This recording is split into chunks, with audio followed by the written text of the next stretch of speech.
Greetings, all you lights across the nations. I am Tristan from IllumiNation Network, coming at you live for another video about your journey. Today's journey is all about how to protect and preserve your energy. So, just jumping right into it. The first technique is called gray rocking, and kind of like this. What it means is essentially when you're dealing with a narcissist, or you're dealing with some sort of troll or energy vampire, one of the best techniques to really not engage them with their game, to not let them trigger you emotionally and draw you into a long, drawn-out discussion, if you can even call it that just drains you of all your energy, is to become like that of a gray rock. It doesn't really do much of anything. It has no emotion. It doesn't really get triggered. And not to say you shouldn't show emotion, but if you know who you're dealing with, it might be a good idea to give them the old gray rock treatment and not respond to anything emotionally. You know, just mirror them, and if eventually they'll just get so sick and tired of not getting a response out of you, not getting their typical energy supply drip. They'll just give up on the approach to try and trigger you. Number two, equal exchanges. So, if you have any friends who are maybe a little selfish, or family members who think you're a fan just because you want to help them out, look at your exchanges in terms of like a ping pong match. You can't play ping pong with only one person playing. You have to have the ball returning to your court consistently so you can throw it back to them. Otherwise, you're just like, oh, here's the serve, and they're not there to hit it. And so, look at all of your exchanges, every exchange between your friends, your family, even your partner, in terms of equal exchanges, in terms of this ping pong match. Is the ball in their court? Maybe give it some space until they, just like one of the major laws of power says, go away for a while and your presence will mean more. And it speaks to a lot of how when we want approval from people, we're so ready to show up. We're so ready to just be there and offer whatever energy that we have that we think can be beneficial. And a lot of times this isn't really rooted in a healthy relationship dynamic. And so we want to make sure that all of our relationships, all of our interactions with other people are equal. And if not, it might be a time to withdraw, go inside, maybe think about why the exchange is like that. If they're maybe going through something, what you can do to try to be there for them and help them, rather than continually move over the issue and try to continue to play ping pong with them. So yeah, you want equal exchanges all around. Similar to gray rocking, you don't want to be just pouring energy into somebody who's not appreciative, doesn't really want to give you what you're giving them. And for those of us who are very empathic and very understanding and communicative and loving people, we get drawn into that a lot. And it's important for us to realize that it's okay to not give someone all of our energy. It's okay to kind of withdraw a little bit and say, you know what, they're not really treating me fairly, so I'm going to treat myself fairly and reward them with some distance. And number three in this little list, tallying your attention. So protecting and serving your energy, take stock of the things that you give your attention to. There's a good quote that says, where attention goes, energy flows. And I actually have that written on my fridge next to my daily checklist of stuff I want to do.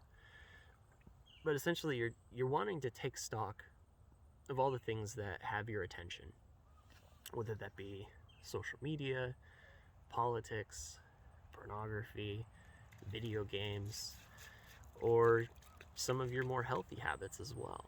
You want to make sure, maybe even take a stock of like how much time you're spending thinking about various things, how much time you're giving attention to certain subjects and ideas and activities.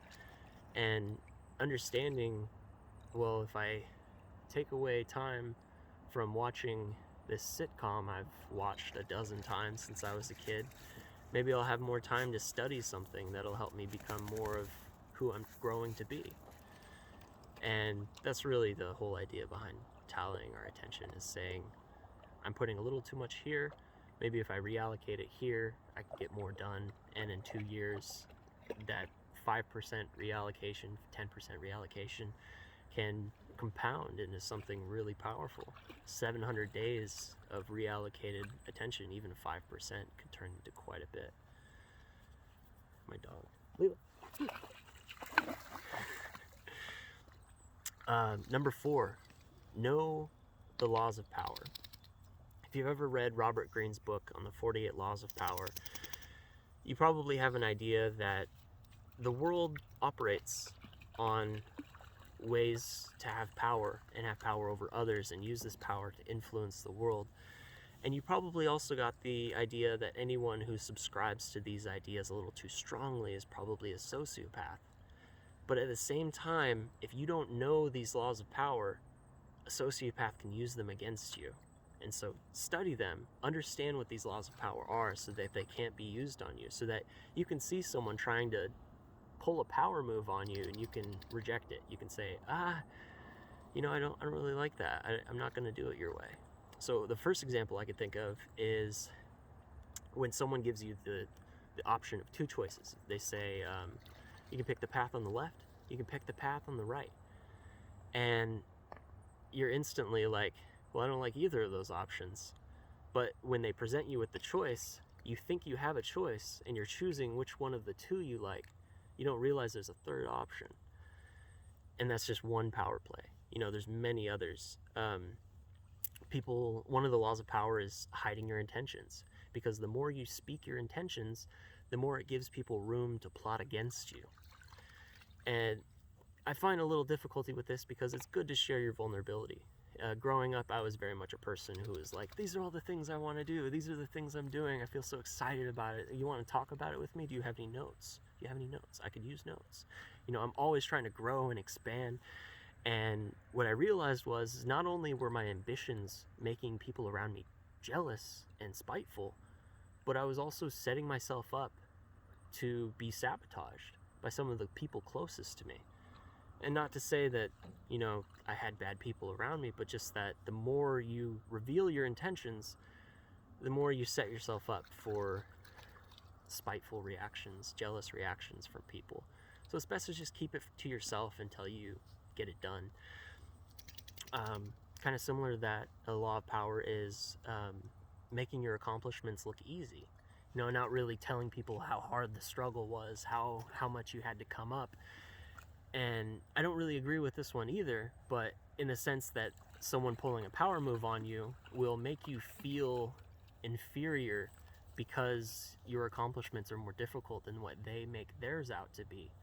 And that's just simply not the case. So knowing these laws of power, knowing this one specifically, you can be like, oh, well, what was step 2? What was step 3? You can ask them for vulnerability. And if they trust you, they'll be like, okay, yeah, this is what I did. And you're like, wow, thanks for sharing. Like, now I know how to go through this process a little bit too. And the more we do that, the more we share, the more we're vulnerable, the more we can learn from each other. Another law of power that people like to use is say less than necessary.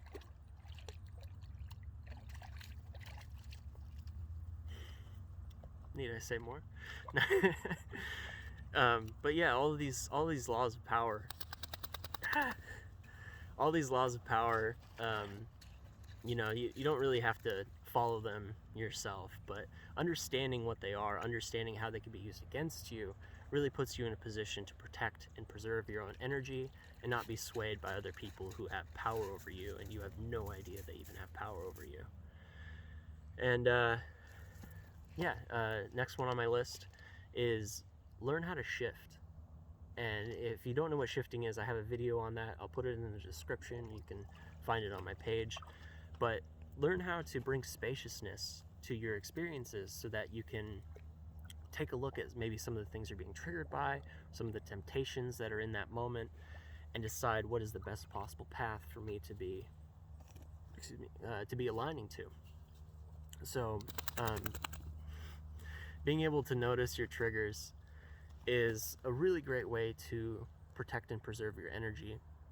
You know, if you know you're going to go meet with a narcissist, you know what kind of triggers they may try to pull on you based on things that they know about you from your life. And so you try the gray rocking technique, and you don't give them an inch, you don't give them anything, because all they're going to do is extract energy from you and cause you emotional distress. And so learning about your own triggers, going inside and figure out why they're triggers, like all of our emotions are yellow lights, they're caution lights saying, look here. You drowning, Leela? No, you're good? Okay. She really likes diving for rocks. Go, Leela, go. Yeah, notice your triggers, and they won't be used against you. You'll be able to protect your inner self from anyone who might be trying to exploit some of your weaker points. And not to say you should be bypassing some of the things that are difficult for you. It means you need to do the work so that you can't be triggered by them. And that's how you protect your energy. Number 6, or I guess the next one on the list, I'm not trying to number these. Do what you love. You know, doing things that you love, just putting yourself out there, going into hobbies and listening to music you like. That's a way to amplify your energy. That's a way to create a moment for yourself and to feel secure and safe and happy within your own space. And it may not be protecting, but in terms of creating more energy that you're able to preserve, doing things you love is a really good way to do that. Last on my list is meditating. And you know, being able to meditate and look back on your experiences and say, you know, this is what I did right, this is what I did wrong. Not trying to dwell on it too much, but really looking at the way we feel about things, looking at those triggers, and calculating our trajectory, looking at the place that we want to be shifting to. You know what I always say about shoot for the stars, land on the moon, recalibrate, shoot again. That's what meditation's all about. And in terms of protecting, preserving your energy, taking that time to reflect is a really good way to ensure that you're on the path to making sure that you're protected and your energy is being dispersed safely. And with that as well comes breathing techniques. Circular breathing, belly breathing in particular. Belly breathing activates the parasympathetic nervous system, which is responsible for rest and healing of the body. So just breathing through your belly, for example, is a really good way to bring energy to yourself. And the energy of life is the breath. You know, you stop breathing and, you know, you stop living. So breathe as deep and full as you can, and you'll have more energy than you had if you were a mouth-breathing person who listens to the media all day. But yeah, that's how to protect and preserve your energy. If anyone has any questions about this, or they need any additional help dealing with a particular difficult person or a difficult time or moving through a trigger, you can look at the link in the description. I have one-on-one sessions available. You know, my first session's always free. I just like to get to know somebody a little bit.